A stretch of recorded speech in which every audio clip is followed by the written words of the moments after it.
they're just trying stuff. I don't know. Have you tried Pepsid AC? It sounds ridiculous. It's like the old Chris Rock.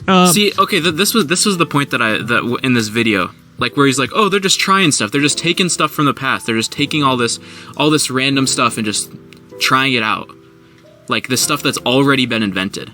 It's really like, I don't know, that fact felt, when I heard this video for the first time, it felt symbolic of something. It felt symbolic of this idea that we're running on the past right now. We're using the things that have been created in the past, the ideologies of the past. That's the only reason that we're still standing as a country. And I mean, this seems to be symbolic of that, since we're just sort of we're just taking all these vaccines that we've created before and, oh, just try it out. See if it works here. See if it works here. Where are the great minds? Where are these great minds that are discovering new things, coming up with new compounds, chemical compounds to help cure this virus? Like, where are those people? Well, we know where they are. They're being suppressed by the government. They're told they're being hampered down by all the regulations, by all the FDA requirements. Like, you can't make any sort of movement forward in the medicine field without the government regulations coming and hampering you. That's where the great minds are. That's why we're just looking at these things that have been approved already, because it takes too much to make something new. It takes too much to do any sort of innovations. We're just running on the fumes of the past. It's the same thing with like capitalism in general too. The only reason our country is still standing, or the only reason our country is still strong, is because of these ideas of the past, the American founding fathers, the Enlightenment, those sort of things that are still keeping this country going strong, based on the fact that these were good ideas that we still have to an extent in this country.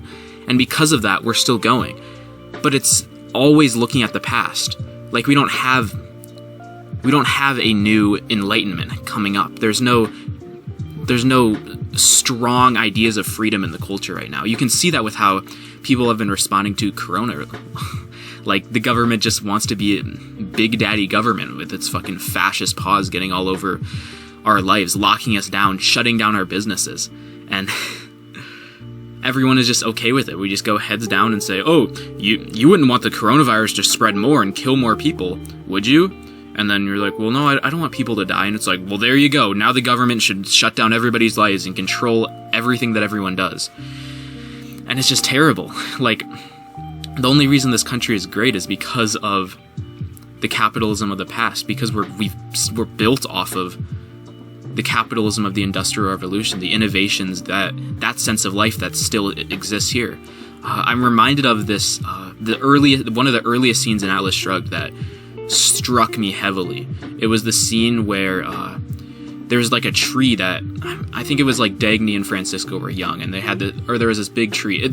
I might be missing the thing, but I remember there was a big tree, and the tree died, and they chopped it down. And they realized it was this gigantic, beautiful tree, but they cut it down and it's hollow on the inside. And that's America today. That really is, because we have we're a beautiful country. We have all this innovation, all this technology, but philosophically we're bankrupt. All the ideas that built us, all the ideas that made us great are gone. And that's depressing. They're not gone entirely, obviously. They're still the remnants of the sense of life. And we live for that. That's the reason why we still have YouTube. We have all the technology that we have today. We still have a relatively good sense of life, and life is still relatively good, and people are still generally honest people. But there's still that fact that the ideas in this culture are philosophically bankrupt. They're fundamentally collectivist, and they're the reason why we just look back to the past for these treatments for the coronavirus. We can't create anything new, because who are you? Who are you as an individual mind to go and come up with your own idea for curing the coronavirus? All these other men have not figured it out for all these years. Who are you to go create it? Who are you to go do that? And oh my God, what if this vaccine might be a little bit dangerous, or there's a little problem with it? Well, you can't go any further with it. Cut it off. Stop it immediately. And it's terrible. Oh, I missed a lot in the chat. Chandler said, I had said something similar to a friend of mine when he asked for a specific example of COVID research being hampered by the government. I have no example, so I just pointed to basically the whole well is poisoned. I mean, let me find stuff. I've seen stuff before in other videos, where like the FDA doesn't approve drug. Like you don't see all the drugs that the FDA doesn't approve, but there's thousands of unapproved drugs. I mean, this is just FDA.gov, but they are. I mean, the issue with the FDA is they take so long and they're so scrupulous and so fucking.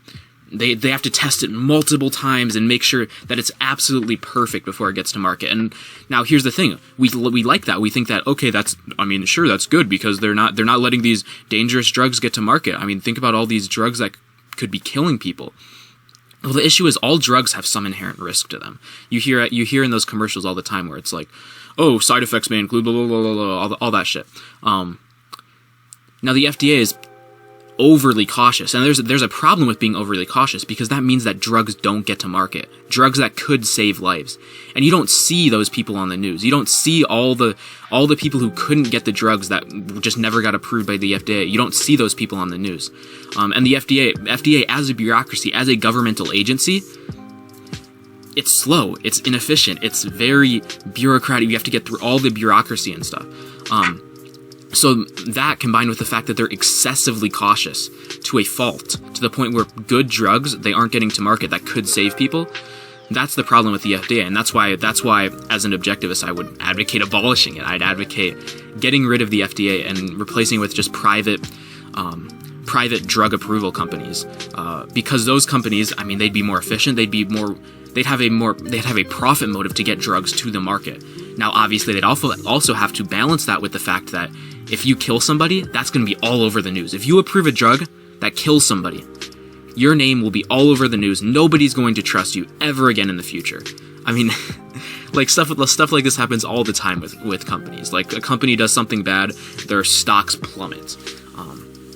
I mean, like the whole idea that companies aren't punished for doing very bad things is absurd. So, but these companies, like, it gets all over the news when you do something wrong.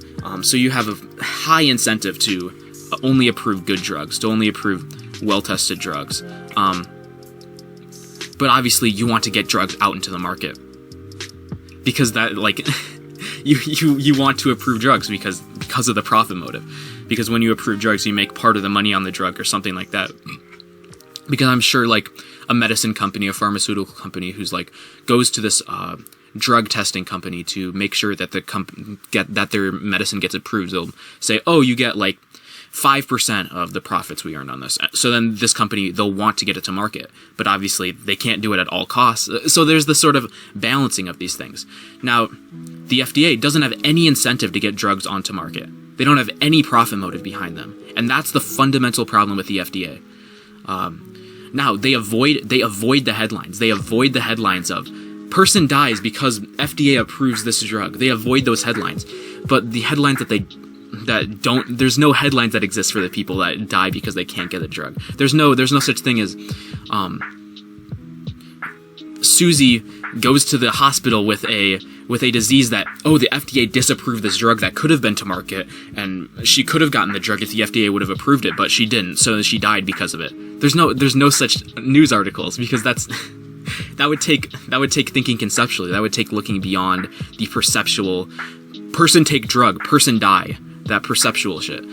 It takes thinking conceptually here. And this is a more general problem with the way that people view capitalism as well, and government spending in general. Because when the government spends money, when the government when the government spends money on something, they're taking that money from people's hands that they would have spent on things that they want more. The government inherently buys things that people want less. This is an important point. Because if this was the thing that the person most wanted to spend that money on, that's what they would have bought. And they don't even need to be taxed. So when the government comes in and steals their money and diverts it to something else, it's fundamentally saying, what you want the most, collectively for every single consumer as well, every single individual consumer, what you want the most, we're taking it away from that and diverting it to something else. And that's the problem with it.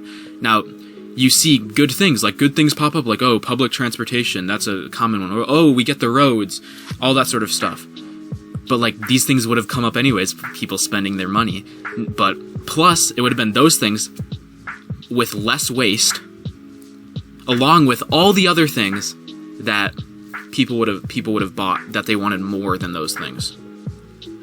So you get the unseen benefits in a capitalist economy where people are allowed to buy what they want and spend their money on the things that they want.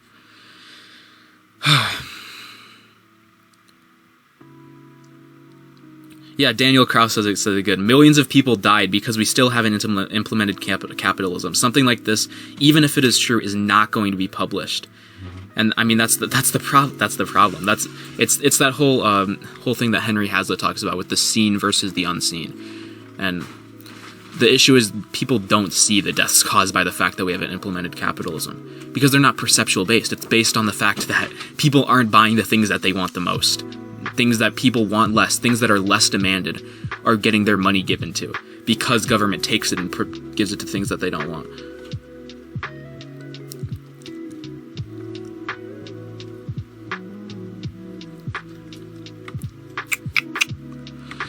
Yeah, good rant. Holy shit. Good shit. Let's look at some other videos.